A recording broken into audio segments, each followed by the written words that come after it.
Hello, everybody, and welcome to Pull Focus, the cinema-based entertainment podcast where a couple of freelancers come together to talk shop. My name is Mike, and as always, I am joined by my brother in crime, a man who's as agile as a goose, yet lethal as a super hornet, a man whose reign over the skies is truly unparalleled. I would be his wingman any day. Ladies and gentlemen, Mr. Robert Andrus. Oh, well, thank you so much. If you're going to be my wingman, can I be your rooster? Yeah! More flightless birds. Can I be your dodo? Yeah, you can absolutely be my dodo. You can do whatever you want. You can be. I want to be the penguin. You can be. You can be whatever is going to calm the massive amount of rage that is rifling through my heart right now, because this isn't the first time that we started recording this episode, and my board is wonky, and we lost about 11 minutes of recording, but we're back. Mike, you know what? Those 11 minutes are definitely in the past, and here we are in the present. You know what? Let's just go with the present. That's my gift to you. Oh, thank you. Thank you very much, Andrus. That is allowing me to change my attitude, get my motivation back, and you're right. Those 11 minutes are in the danger zone. Just be glad you're not Viper or Merlin. Oh my God, you called it! We're going to be talking about Top Gun Maverick. Here we go.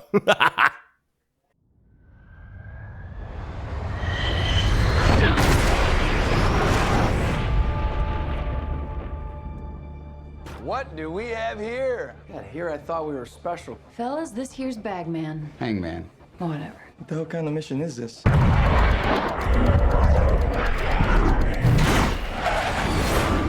Everyone here is the best there is. Who the hell are they gonna get to teach us?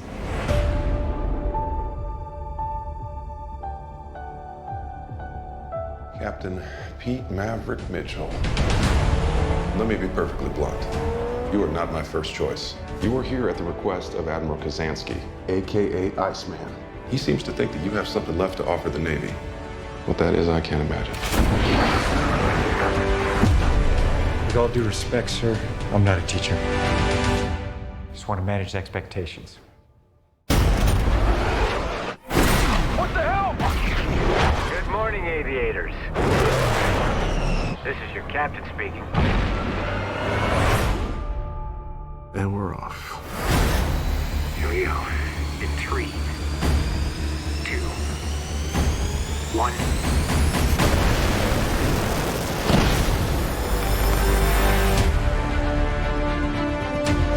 We're going into combat on a level no living pilot's ever seen. Not even him. You think up there you're dead. Believe me.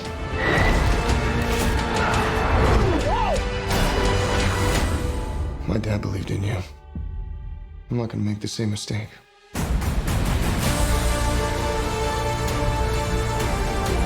Someone's not coming back from this. Those are your pilots. Anything happens to them. Smoke in the air! You will never forgive yourself. No turning back now. Come on! Jeez! Having any fun yet?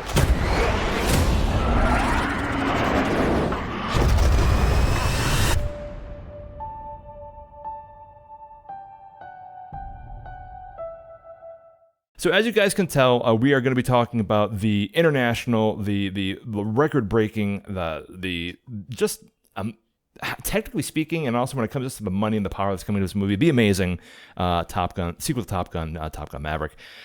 Really quick, let's jump into the IMDb synopsis and see what we can find out. After more than 30 years of service as one of the Navy's top aviators, Pete Mitchell is where he belongs, pushing the envelope as a courageous test pilot and dodging the advancement in rank that would ground him. That's a terrible synopsis. It was terrible 11 minutes ago when we first tried to record this episode. It's still terrible now.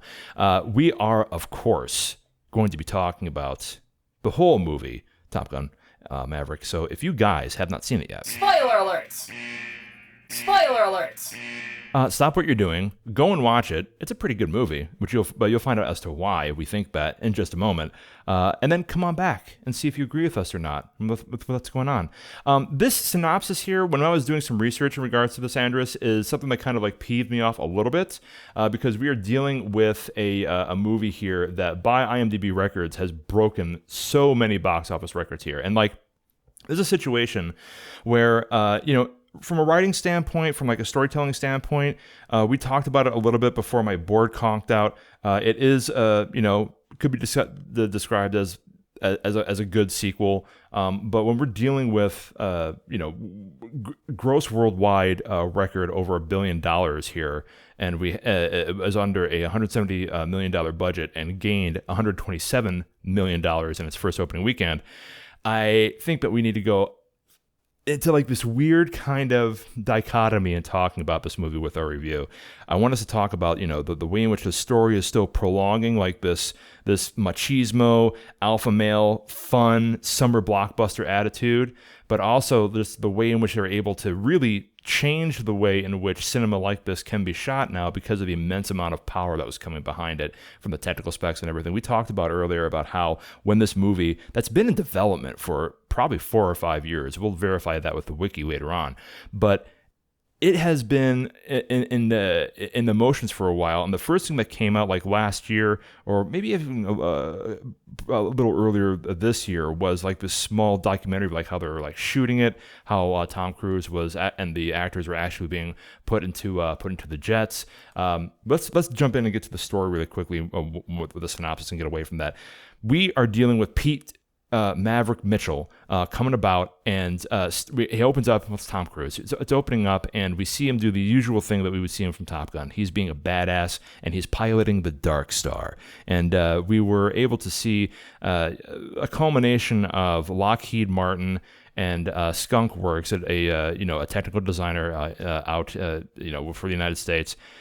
Naval programs and military actually work with Bruckheimer and the production staff to make a life-size model of this hypothetical aircraft, which actually was getting buzz on the internet about it being some sort of a copy from Lockheed for a uncrewed Lockheed Martin SR-72, which is a stealth bomber that was going back in the day.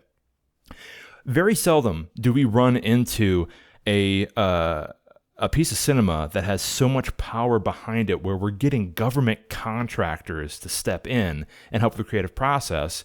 What is your feeling with how like that can affect something besides just the marketing? I mean, did that hurt the movie? Does it make it look cooler? How does this movie fit into like it being a sequel? What's your opinion in regards to like this versus the first one, and how it was able to go on with the story and tell us about Maverick? For me, that has no relevance or anything awesome to do with it. No, because the reason that I wanted to go see it, or I was drawn to see it, one is Tom Cruise hasn't failed the box office in I don't know how long. I mean, his movies are still a big draw, and they're still very successful. Yeah.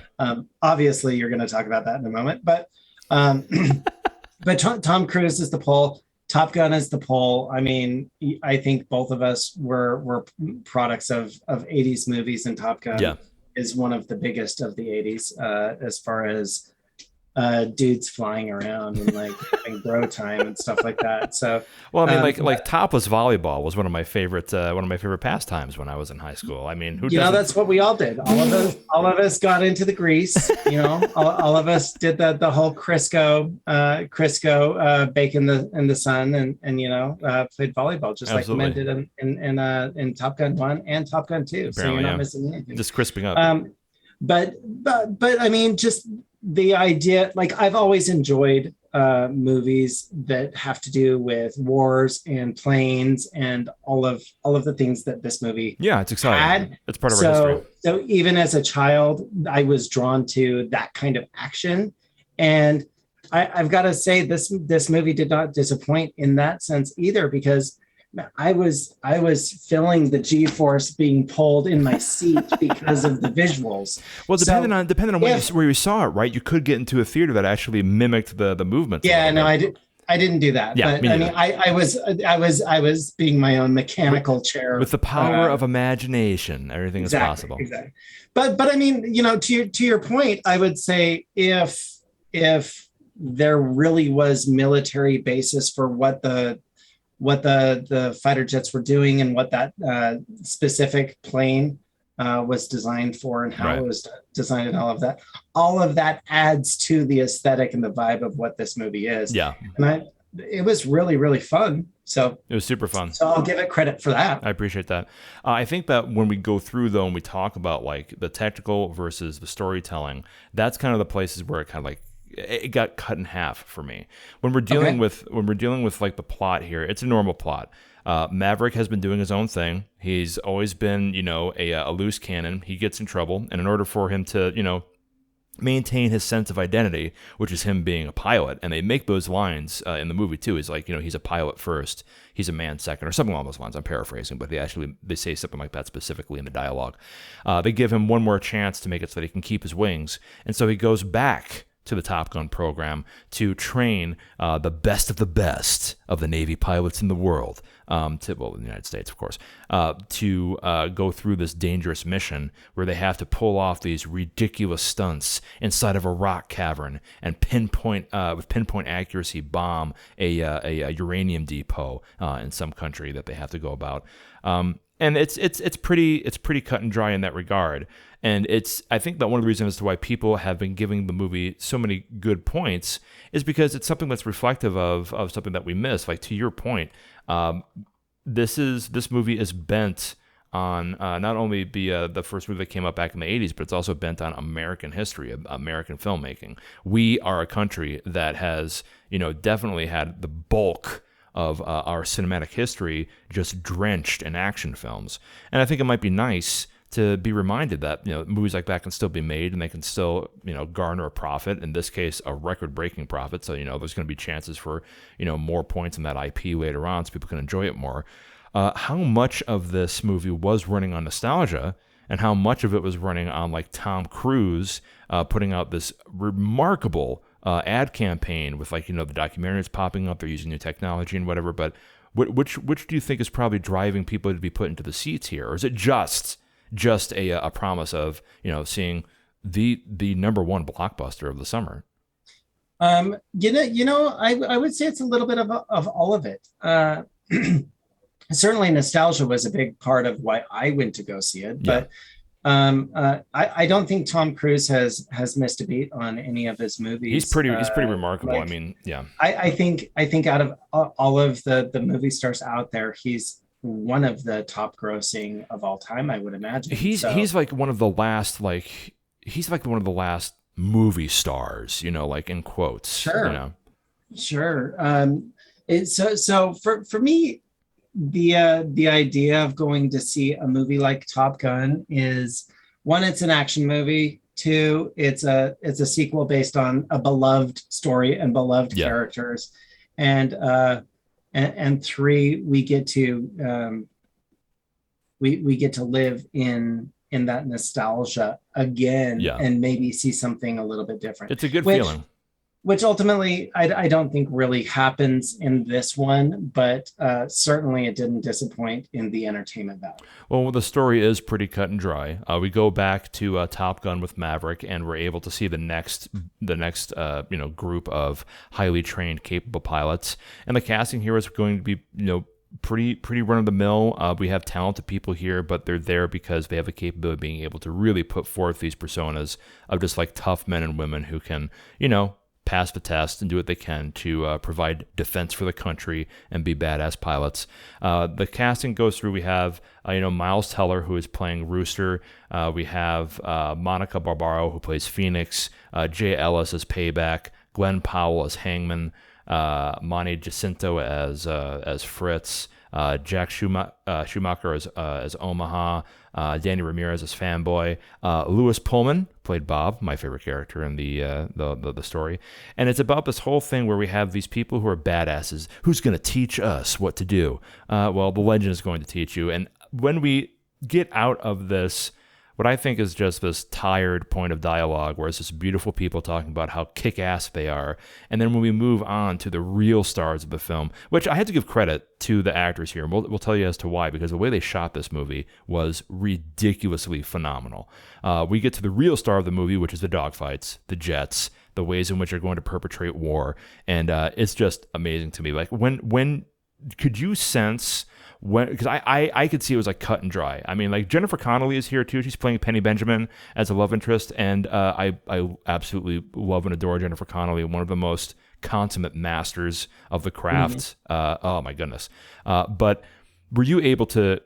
I found it a little disjointing when they were having like these dialogues. They're trying to establish drama. They're trying to establish Maverick. And to his credit, Tom Cruise is doing a good job of letting us see the not the has-been, but Maverick just seems more tired now. And I think he's still skilled in what he does, but he just knows more and he understands the need for loss. He explores that a little bit because Rooster, played by Miles Teller, is actually the son of Maverick's former flight partner, Goose. And there's drama there because, there's blame for Goose's death and that kind of thing. Oh, yeah, spoilers for, the first Top Gun movie. Spoiler alerts. Spoiler alerts. Spoiler. Yeah, Goose dies. All of it. But, like, the thing here that I was having a little difficulty with, which was almost completely erased by just the mammoth efforts that went into giving these great fight scenes, was that it was so disjointed for me. We have these scenes in the bar. We have these scenes at Penny's house. We have Maverick being contemplative and trying to think about who am I now? What am I without the Navy? That kind of thing. And then a rear-end collision of just these ridiculously competent, exciting fight scenes. Did you feel that way, or do you think like it flowed pretty good? I mean, was this like a situation that you think it was just, I mean, we have a shiny new toy and we're going to show it, or what do you think? Were they just trying to do justice to like aerial combat? I don't know what. Let me start with the phrase "no disrespect." Right. Yeah. No, I really didn't see much of a story in here other than a little bit of a continuation and a new mission for the character that we already know. Yeah. So as far as the story, I think that they tried to give us a little bit of that with the Maverick Iceman scenes. I feel like they tried to give us that with the Maverick Penny scenes. Yeah. But without really understanding the Maverick Penny relationship, it really didn't get me invested into that storyline. I mean, I really like what I saw, and I think that they did it justice for what it was. But Penny isn't Charlie. Exactly. So, and that's where I think on a sequel situation, if you're going to bring back the other existing characters, you need to bring back the other existing characters in order to continue that kind of a story. They set it up enough that there was an on again and off again situation, and the fact that she's a single mom and she's a business owner and very strong and very capable. Very strong female character, 100%. All of the things that she is, very likable too, by the way. Yeah. I really like how they didn't just make her, like this villainous ex or something like that. It was very, very solid and wonderful and everything that it was. This was definitely a less almost I think they probably did it to bring a little bit of youth into their relationship. Yeah. Because he's thinking in and out of her window. All of the cutesy little things high school stuff happened there. I think they did a lot to kind of deal with some of the misogyny that was in the first film too. I mean, like that was back in the 80s. It was a different time, but it has gotten bad press about like that kind of stuff. But I mean, you can't erase the past. Yeah. The past is the past. 100%. You can't take a smudge stick and go through and go, ooh, that never happened. Right. Right. And our society is doing that quite a bit. And Yeah. that's a little bit on the irritating side for me, because it's just like, okay, well, we're learning and we're evolving. Let's own that evolving and appreciate where we are now. Yeah. So I get that though. That does make sense to me. But with the idea of bringing in this relationship, I think was a fail in the sense that I would much rather see him cultivate a relationship with Goose's son. Yes, more so than what they did. That's what the story is. Well, then that's where the conflict is. So why not? Let's go through that. That was another thing too that bothered me about it. Like we get to the second, but it feels kind of cheesy too. Yeah, it does. But like, we could have like the situation where we are dealing with like more of like a father-son kind of situation. And they picked at it a little bit beginning of the second act when like we have like these side by sides. We have like these shots over Cruz's shoulder where he's looking through Goose's file and then he's looking over Rooster's file. It's like, oh, what am I going to do? And then we find out later in the film that Maverick stepped in to push Rooster back because he didn't want him to fly in the Navy and that kind of thing. It just resolved itself really quickly because as we get to the third part of the movie, the third act, they're chums and they're fighting the the bad guy in the same F-14 Tomcat to get out of enemy territory. Yes, yeah.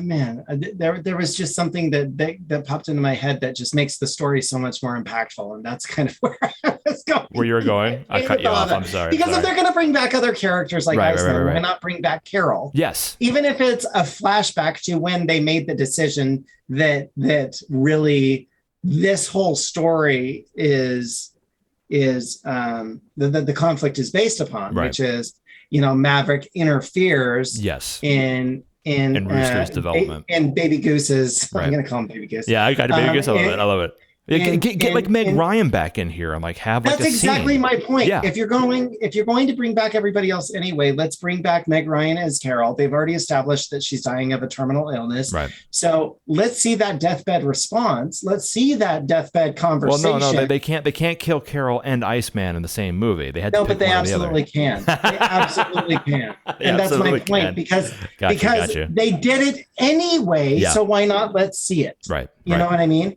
And because of that, it just feels less. It does feel a little bit less. She was live. She was vibrant. We lose her. We understand why Rooster's battling what he is. We understand the promise that Maverick makes to Carol for that protecting her son or whatever. Or that Godfather responsibility. Yeah. But whatever that is, it's just like, come on, let's go. And maybe it's just so much easier to say, yeah, she died than try to get her back. Well, it is easier, yeah, but that's lazy. Maybe she's retired. Maybe we haven't seen her for years for a reason. I don't know. Right. But the fact that we did get to see some of the difference between where Iceman is in his career and you still can't outrun a terminal illness was really a beautiful moment. That was really good. I really appreciated. Yeah. But it wasn't. The movie's called Top Gun Maverick, so why are we really invested so much into the passing of the torch to the Rooster character? Right. I don't know. I'm a little bit conflicted on like the whole idea of the story, but again, I'm letting a lot of that go because it was entertaining as all hell. It was entertaining as all hell. Let's talk a little bit in regards to the filming. To create the illusion that the actors were actually piloting the jets during flying scenes, producers paid the Navy $11,374 per flight hour for FA-18E single-seat and FA-18F dual-seat Super Hornets and pilots to fly them. For external shots, the real Navy pilots flew the E version for shots of actors in the light. The F version was used with the actual pilots in the front seat. At least one FA-18F was rigged with special cameras to film an actor in the back seat. Cruise designed a unique 3-month boot camp to train the actors with flying roles to get them used to the aerobatics and the high G-forces, and to build the spatial awareness they would need to operate the camera equipment. Some of the training was required by the Navy for passengers and tactical jets, including underwater evacuation, so on and so forth. Barbaro, who played Phoenix, said the cast endured aerobatics riding in the extra 300L flown by Chuck Coleman, including right before the flights in the FA-18s, to ensure their bodies had the required tolerance. The actors also had to learn lighting, cinematography, and editing to properly run the cameras because, as Bruckheimer put it, when they're up in the jet, they have to direct themselves, essentially. Can you imagine? They get this job, and Cruise comes up and he says, 3 months, we're going to turn you as close to what a civilian can be to a pilot. Oh, and by the way, you're going to be a DP. Holy crap. What are your thoughts on that? I think that's a little bit over. But I mean, here's the thing. That's what we're doing for people for auditioning now anyway. Yeah. Like everybody's audition is now you're your own camera crew. Yeah, for sure. So I mean, it's not that far of a stretch to put it into the, well, now you're also going to film yourself on this. We're going to make sure everything's good. All you have to do is hit the button and then stay in. I think it's interesting, but close quarters. I mean, if they're really going for the reality of it, you can't get a crew in there. It's a cockpit. I think it's really cool too. Like, and they talked about this in the doc that they put up before the release of the film. The way in which they were able to push through, they were dealing with IMAX 6K cameras. Like they were portioning them out throughout the cockpit, and they were also putting them on the external of some of the jets they're using specifically for specific scenes, and it changed everything. I mean, you mentioned before where it was a situation where you could feel the G-forces a bit, and that's the reason as to why that is because just like the standardization that they have with the angles that they used for the shots that we're putting in. It was a brilliant idea to give us this 1v1 with the pilots and have the actors really have to do the chuff, the thing that you have to do in order to push blood back into your head, the hoof when you're going at 8 Gs or something. They were really feeling it. It's a revolutionary way in order to do these kinds of movies. The problem is that it comes with a $130 million price tag before you even get the gross. But again, you have all this power coming behind it with Bruckheimer and Cruise and the Navy and everything. This is absolutely another film that popped up, and we're going to see enlistment in the Navy go up because of this movie. And I know that at first when I Tom Cruise recruiting strategy, it absolutely is. No, I find that very interesting. But I've read up about how people are starting to get that, and that's actually something you can track. And that's specific to just the genius that popped through. When I was getting lagged when I was getting bored, pardon me, with the way that dialogue was getting pushed through here, where everybody was doing their 200 push-ups because we can't get shot down by the old man, but Maverick always wins. And then when we finally get that that reveal where it's the history between Rooster and Maverick, right? That was supposed to be the emotional. I'm almost putting down my popcorn, but every time they dragged me back in because the fight scenes in the air were truly, truly remarkable. You're an actor. How would you feel if you took a job and then you realize, oh, hey, Mr. Andrus, we're going to strap you in the back of a FA-18 for 3 months, and you're going to have to film your own scenes. You're nodding your head yes. I cannot imagine. I am down so hard. My God, I can't imagine anything more terrifying. No, bring it. That would literally be a dream come true if I get to do something that is that intensive. Yeah. If they told me that I'm doing another whatever. If they told me that I'm doing a space movie and I've got to get in peak physical condition in order to be an astronaut, I'm okay, totally. Right. I've been waiting for a role like that. Please get me in shape. Please, break me and rebuild me into this specimen of a human being like these people are. But I'll tell you, that would be a dream come true if they're yeah, we're doing a Titanic a remake, and you're going to be in the submarine. I'm oh, can I go down in the submarine? Yeah. Can I get in there? I need to know what that feels like. Can I know what that feels like? Yeah. I'm down. 100%. I think one thing that we should talk about too, and again, just taken from the wiki, is the development. We talked briefly about how there were some breadcrumbs in regards to this movie being in production about 4 some odd years ago, really, when things first started coming out. But in reality, the development of the movie started happening a decade or two after Top Gun finished. In 1990, during the promotion of Born on the 4th of July, which came out in 1989, which is another great Tom Cruise movie where he plays a veteran who was wounded in Vietnam. Tom Cruise dismissed the notion of a sequel to Top Gun as, quote, irresponsible. Development of the film began in 2010 when Paramount Pictures made offers to Jerry Bruckheimer and Tony Scott to make a sequel to Top Gun, with Tom Cruise reprising his role. When asked about his idea for a new Top Gun, Scott replied, "The world fascinated me because it's so different from what it was originally, but I don't want a remake. I want to make a reinvention. I want to do a new movie." The film was reported to focus on the end of the dogfighting era and the role of drones in modern aerial warfare that we see more common today, and that Cruise's character Maverick was going to fly a FA-18 Super Hornet. Unfortunately, and trigger warning for anybody out there in regards to self-harm and suicide, after Scott's suicide in 2012, the sequel's future remained in question. But producer Jerry Bruckheimer remained committed to the project, especially given Cruise's and Kilmer's interest. So this was a situation where we had a movie being made over a decade. I mean, to those who want to get a little peek around the curtain, we do talk a lot about production, because that's the worlds where Andrus more than I, but my history when it comes to freelancing and doing independent film is on the set. There is a miasma of legal, bureaucratic, economic stuff that has to happen that usually takes place years before first day of photography.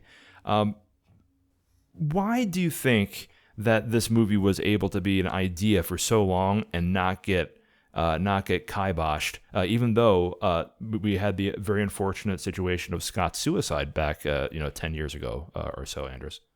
I think there's a bunch of reasons, because we're so inundated with reinventing movies. Oh, 100%. That's a great point. Or remakes of series and stuff like that anyway right now. And we have for the last 2 or 3 decades. Yeah. Or even beyond that. Even beyond that, we've been doing remakes and reinventions of, foreign movies or movies that were told way back in the day and stuff like that. So that's not so new, but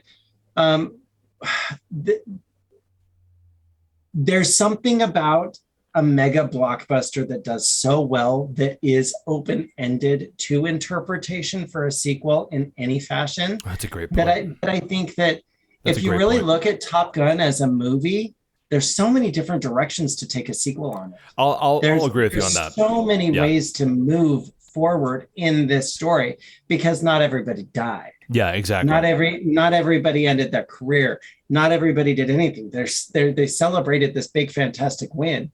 We could have moved on with an Iceman story. We could have moved on with Maverick story. We could have moved on with the Charlie story, and people would have still gone to go 100%. See it. Especially if they copy the same model of production. If they keep the same model. And I'm really surprised, honestly, that they didn't end up doing a Top Gun school, because that would be a TV show that I would absolutely 100%. Oh my God, you're blowing my mind. Absolutely. Right. So the fact that all of that happened the way that it did, into the perfect storm that landed him into the $1 billion club. Yeah.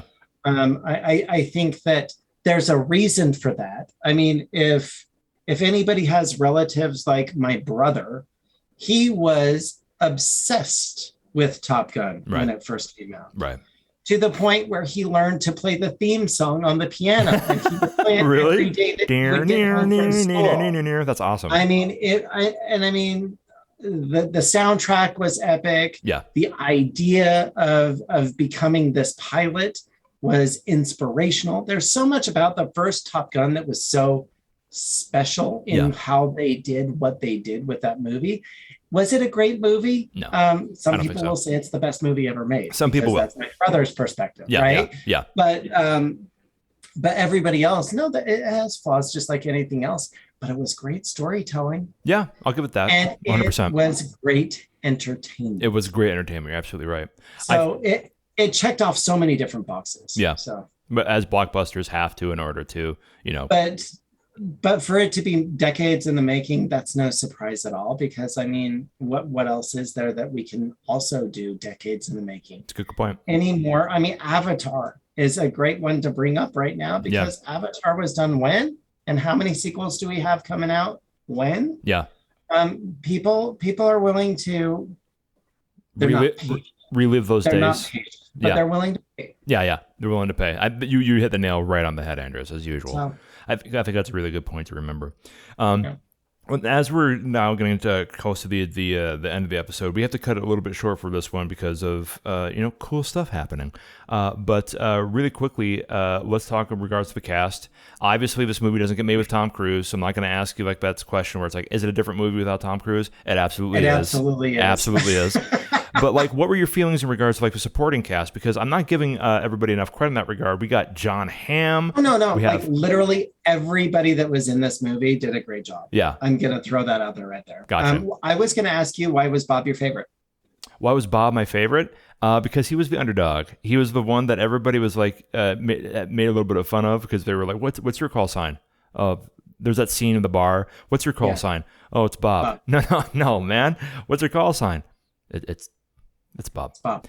Meanwhile, though, Bob is the one that was targeting the computer that Phoenix that on the plane that Phoenix was flying, and if it wasn't for him, they would have failed the entire mission. So go Bob. That's why he's my favorite. Because I'm always a sucker for an underdog, and I've seen the whole thing where it's like, you know, Rooster, who I love Miles Teller. Ever since Whiplash, I have been focused on this actor's career, and actually ever since Fantastic Four, I've been focused on his career. I love that you brought in. Yeah, Fantastic.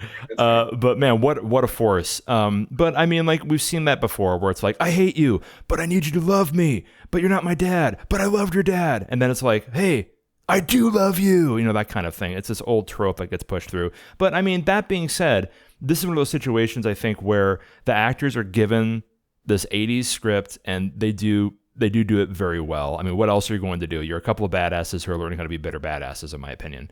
But I'm really interested to hear what you have to say about it, how the mock-up came up, and like how they impacted you, if at all, while you're watching the movie. Honestly, it was, pardon me. It really wasn't any different from the original one as far as dynamics and like, and the masculinity, machismo, macho crap that happens with the best of the best. Yeah. Challenging each other in whatever fashion. I really enjoyed the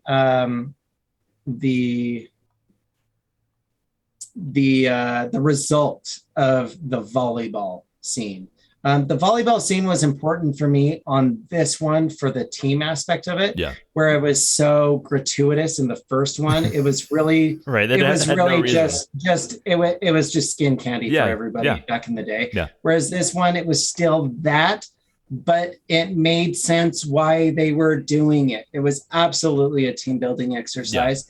And I think that scene impacted the rest of the movie for me as far as believability. Right. But I really do feel like if these guys all weren't friends before this movie, they all became friends after it. 100% is my thought behind it. Well, they had to go through such a rigorous, torturous prospect. I think that anytime you go through any sort of war together, movies can be war as well. I feel that way about everybody that I've made a movie with. We've been through the trenches. We've done it. I'm there with you. We've survived on the other side of it. I still keep in contact with people that I've been the most miserable with on set, and it's a bonding moment for sure. And I've got to say, Miles Teller, he's really impressing me. To throw some credit to Joseph Kosinski, he also directed Spiderhead, which I just saw on Netflix as well, and Miles Teller did a fantastic job in that film as well. So. Brilliant, another thing to check out. I think like the cast came through. I really did like how Glenn Powell played the smug jackass. But he was able to save him in the end with that. He played Hangman. I think that this was a good retrospective on 80s machismo, but like, you know, actors who leaned into it and they did a good job. The audio was a little disappointing, I'll be completely honest, only because I have heard all of these sound effects before. I have heard the jets go through. And did you hear them in Star Wars? Because there was a lot of Star Wars in this. There was a lot of Star Wars in this. What really bothered me, what really bothered me, and I know it's because they wanted Maverick to be taken more seriously, but I wanted the classic cheesy Danger Zone playing. Oh, I did too. When they went to like through the final mission or something. I so did too. Dude, I don't know why they didn't do that. They did some like Hans Zimmer kind of thing where they were like, you know, going through and like, you know, the sound effects, like, oh, the radar's going off and explosions, blah, blah, blah. I have sound effect libraries here at home that I would be able to make that. I would be able to replicate that entire music. It would take me a year because I'm not as talented as the head audio production team, of course. And what do I know? We're just guys doing podcasts that know our ways around independent film and television. But it was competent. It was good. But God, man, I mean, Danger Zone. Please just give me a little Danger Zone, just a little bit, and I didn't get it. But it's just because they wanted to be taken a bit more seriously, but I found that disappointing. Still, very, very confident, very, very good. Well, we got some Gaga, didn't we? That's true. And like that's another thing too. It kind of did like that thing that James Bond has done throughout the years, where like they're able to find modern music that does fit the mood really well. And with that, with the soundtrack, they did okay. With the score, not so much. But either or, you're going to enjoy it because you're not really going to be. I will say this: it absolutely supported the action very well, and that's why you're here to watch a movie. Anyway, guys, we really do appreciate you listening to us talk about this. Let us know if you agree with us, in the comments. I mean, were we right? Were we wrong? Feel free to follow and like and subscribe on YouTube. Follow us on SoundCloud. Give us an email, pullfocuspod@gmail.com. Oh my gosh! And keep in mind, we may be wrong, but it's your job to tell us. Andrus, as you fly out into the sunset, I really do appreciate everything that you do. Thank you for giving me your opinion. Thank you for taking time out of your very busy, busy schedule so that you can, banter back and forth. It's always appreciated. I can't wait to talk to you again. Thank you so much, man. Thank you. And everybody else out there, be safe, be good, and we will see you next time. Bye.